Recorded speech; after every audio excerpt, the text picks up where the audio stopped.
शाम के 5 बजने को हैं और हम लेकर हाजिर हैं अपनी खास पेशकश 5 का प्रहार, जिसमें आज मैं बात कर रही हूं मोदी सरकार के मास्टर स्ट्रोक की, जिसके बाद विपक्ष चारों खाने चित्त हो गया है। INDIA गठबंधन शॉक्ड है। अभी वो श्वेत पत्र में उन पर लगे घोटाले के आरोपों से उबर भी नहीं पाए थे, था भी नहीं ले पाए थे कि उधर मोदी सरकार ने भारत रत्न दिए जाने वाले नामों का ऐलान कर दिया और उत्तर से लेकर दक्षिण तक और पूरब से लेकर पश्चिम तक सब साध लिया। केंद्र की ओर से इधर इसका ऐलान होता है और उधर उत्तर प्रदेश की राजनीति में एक बड़ा उलटफेर हो जाता है। अभी तक खामोश बैठे चुप्पी साधे जयंत चौधरी अपने दादा चौधरी चरण सिंह के नाम का ऐलान होते ही ट्वीट करते हैं, दिल जीत लिया। और इसके साथ ही उन तमाम कयासों पर भी विराम लग गया कि जयंत चौधरी किस ओर जाएंगे। पत्रकारों से मुखातिब हुए तो कह भी दिया कि मैं इससे इनकार कैसे कर सकता हूं।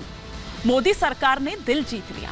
इसके साथ ही अब यह भी स्पष्ट हो गया कि राष्ट्रीय लोक दल भारतीय जनता पार्टी नित राष्ट्रीय जनतांत्रिक गठबंधन यानी NDA में शामिल होगा।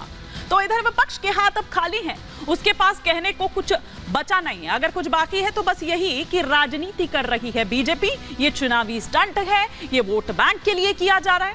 भाई अगर सम्मान देना राजनीति करना है तो इस तरह की राजनीति तो अच्छी है, आप भी कर सकते थे, कर लेते। किसने रोका था आपको? क्यों बुला दिया आपने उन्हें?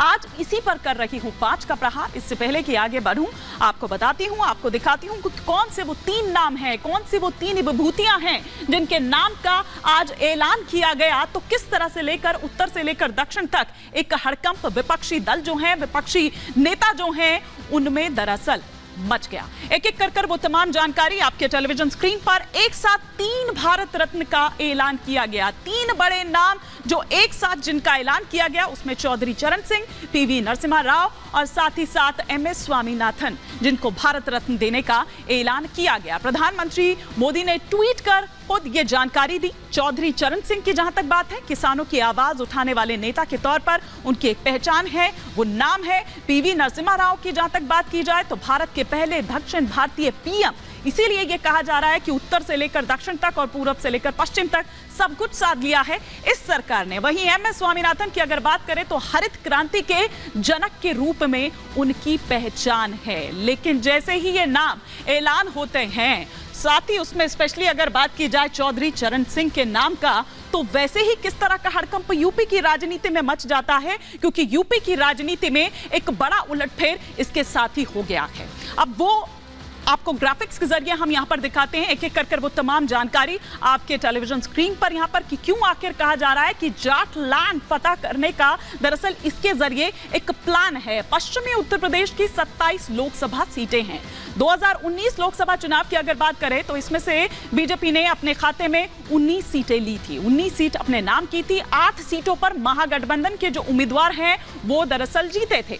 इसके अलावा अगर हम यहां पर बात की जाए तो चाहे हम यहां पर अगर बात करें सपा और बसपा की, तो समाजवादी पार्टी ने 4 सीटें जीती थी पश्चिमी उत्तर प्रदेश में। वहीं बहुजन समाज पार्टी की अगर मैं बात करूं तो बहुजन समाज पार्टी के खाते में भी 4 सीटें आई थी। बीजेपी को पश्चिमी उत्तर प्रदेश में ही सबसे ज्यादा मुश्किल ऐसा लग रहा था, क्योंकि 2014 में अगर बात करें तो RLD का 0.9% वोट शेयर था। 2019 में RLD का वोट प्रतिशत बढ़कर 1.7% हो गया। पश्चिमी उत्तर प्रदेश में 18% जाट आबादी है। बीजेपी ने अपने इस फैसले से जाट आबादी को साध लिया है, ये माना जा रहा है।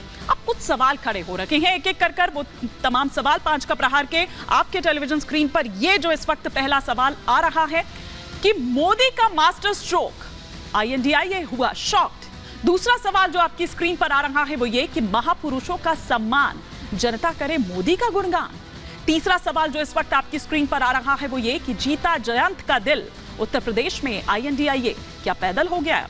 चौथा सवाल ये कि मोदी की सम्मान ट्रिक से कंफर्म हो गई है क्या हेड ट्रिक, जो 3.0 की बात कही गई। खुद प्रधानमंत्री नरेंद्र मोदी ने सदन में ये हुंकार भरी, ये ललकार भरी। पांचवा और अंतिम सवाल ये कि सम्मान अगर दिया जा रहा है तो सम्मान से विपक्ष क्यों बौखलाया हुआ है? ये वो तमाम सवाल जिनके इर्द गिर्द आज हमारी चर्चा रहने वाली है। कई खास मेहमान हमारे साथ जुड़ेंगे, लेकिन उससे पहले आपको ये सुनवाती हूँ कि जैसे ही इन नामों का ऐलान किया जाता है और अपने दादाजी के नाम का ऐलान सुन, क्योंकि यही शर्त ये माना जा रहा था कि एनडीए में जाने की शर्त ही दरअसल यही रख रहे हैं जयंत चौधरी, जैसे ही ये नाम का ऐलान हुआ, ट्वीट आता है, लेकिन ट्वीट के बाद जब पत्रकारों से मुखातिब होते हैं तब क्या कह रहे हैं जयंत चौधरी, जरा ये भी सुनिए। प्रधानमंत्री जी ने आज वो फैसला लिया जो साबित करता है कि देश के मूल भावना और चरित्र को समझते हैं। चौधरी चरण सिंह जी के हर एक अनुयायी के दिल को जीतने का काम आज मोदी जी ने किया।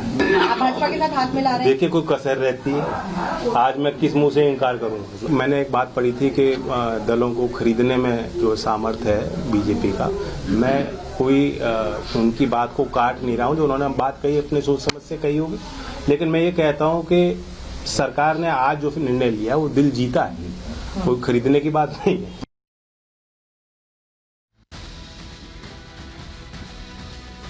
और इसी पर और विस्तार से चर्चा के लिए तमाम खास मेहमान हमारे साथ जुड़ चुके हैं। स्टूडियो में भी कुछ मेहमान जुड़ेंगे, उनसे परिचय करवाऊंगे, लेकिन पहले आपको बता दूं कि बीजेपी के स्पोक्स पर्सन रोहित चहल इस वक्त हमारे साथ जुड़ चुके हैं। साथ ही साथ हमारे साथ अजय शुक्ला जी इस वक्त जुड़ चुके हैं। संदीप चौधरी जी भी हमारे